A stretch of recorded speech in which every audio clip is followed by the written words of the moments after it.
ইয়াত লৈছোঁ মই আধা কেজি ব্ৰইলাৰ মাংস। ইয়াত লাগিব 2টা ডাঙৰ পিঁয়াজ, এটা ডাঙৰ চাই বিলাহী, আদা, নহৰু আৰু জলকীয়া কেইটামানৰ পেষ্ট, হালধি, নিমখ, এয়া তেল, জিৰা, ধনিয়া, ৰঙা জলকীয়া পাউডাৰ আৰু চিকেন মছলা অলপ। আৰু এইখিনি মই নাৰিকল পিচি তাৰ গাখীৰখিনি উলিয়াই লৈছোঁ। ৰঙা জলকীয়া 2টা আৰু কেইখিলামান নৰসিংহ পাত। চিকেনখিনিত মই হালধি আৰু নিমখ অকণমান মিঠাতেল দি মেৰিনেট কৰিছোঁ 10 মিনিটৰ কাৰণে।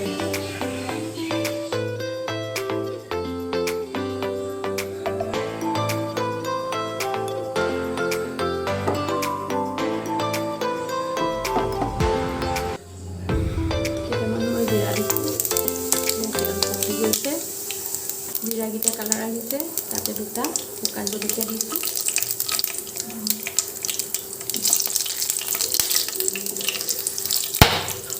ইয়াতে দি দিছোঁ কাটি থোৱা পিঁয়াজখিনি।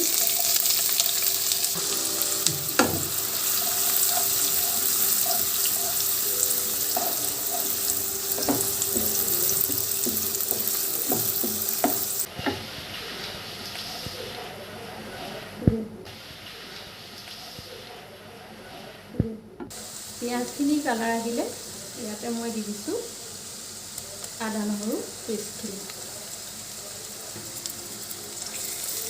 এইখিনি ভালদৰে ভাজি ল'ব লাগিব। আদা নহৰু গোন্ধটো নোযোৱালৈকে ধুনীয়াকৈ ফ্ৰাই কৰি ল'ব লাগিব।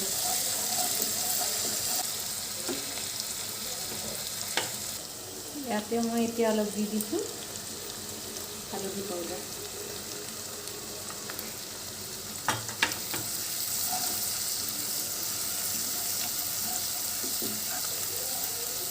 এয়া মোৰ আদা নহৰু ভজাৰ গোন্ধটো ধুনীয়াকৈ আহিছে।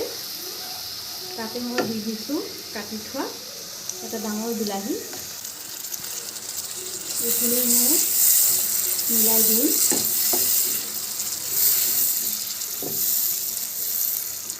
মই এতিয়া আন্দাজ অনুসৰি নিমখ দি দিছোঁ। নিমখ দিয়াৰ পাছত ভালদৰে লৰাই দিছোঁ।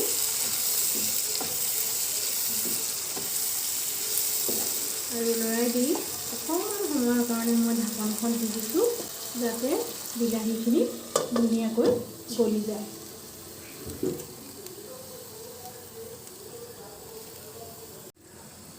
এয়া চাওঁতে ফ্ৰাই হৈ গৈছে। অকণমান মই হেতাখনে দি লৰাই দিছোঁ। ইয়াৰ পৰা ইমান ধুনীয়া গোন্ধ আহিছে। মছলাখিনি ধুনীয়াকৈ ফ্ৰাই হৈ গ'ল। এতিয়া মই মছলাখিনি গোটেইখিনি ইয়াতে ঢালি দিছোঁ। ঢালি আকৌ এবাৰ ভালদৰে লৰাই দিছোঁ। ইয়াত চাওকচোন কিমান ধুনীয়া কালাৰ হৈছে। আৰু মছলাখিনিৰ পৰা তেলটো ওলাই যাবলৈ ধৰিছে। মছলাখিনি ভজা মোৰ প্ৰায় হৈ গৈছে। আৰু ইয়াতে মই এড কৰিছোঁ এতিয়া মেৰিনেট কৰি থোৱা মাংসখিনি।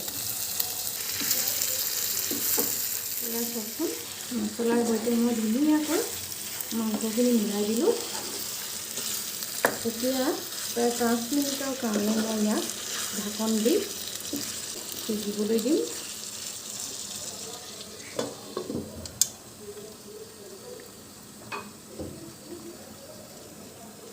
চাওকচোন ইমান ধুনীয়াকৈ উতলি আছে। মাংসখিনি প্ৰায় হৈয়ে গৈছে। এতিয়া আমি নাৰিকলৰ পৰা ওলোৱা গাখীৰখিনি ইয়াতে দি দিছোঁ। আৰু গ্ৰেভিটো উতলিবলৈ দিম। আৰু ইয়াতে আমি এই নৰসিংহ পাতকেইটা দি দিছোঁ। আকৌ এবাৰ আমি ভালদৰে মিক্স কৰি দিছোঁ। এতিয়া আমি ইয়াৰ গ্ৰেভিটো অকণমান উতলিবলৈ দিম। তাৰপিছত আমি গেছ অফ কৰিম।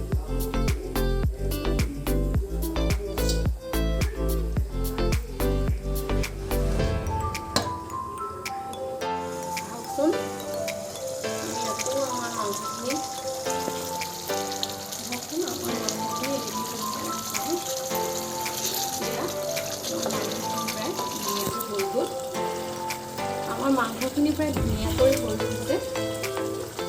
এয়া চাওকচোন, মই ভাঙি দেখাইছোঁ। মাংসটো প্ৰায় সিজি গৈছে। ভাঙি দেখো টুকুৰা কৰি দেখাইছোঁ। আমি গেছ অফ কৰি দিম। চাউল বনাবৰ কাৰণে বেটাৰ পিচি থৈ দিছিলোঁ। এতিয়া ফুলি গৈছে আৰু এতিয়া আমি ধোচা বনাম।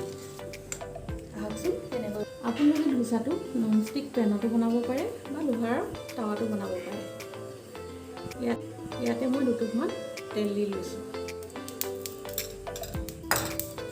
বেটাৰখিনি অলপ লৰাই লৈছোঁ, টাৱাত দিবলৈ লৈছোঁ।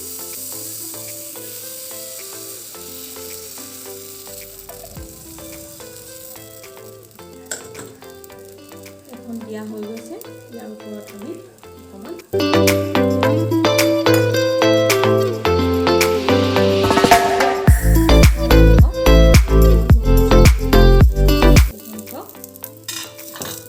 মই এতিয়া হটকেছত থৈ যাম।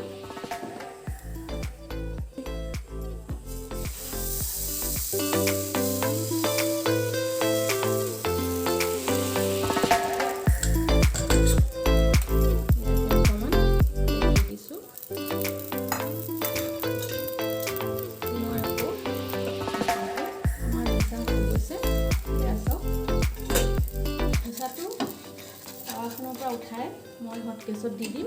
ইয়াত ভৰাই থ'লে আৰু কোমল হ'ব খাবলৈ।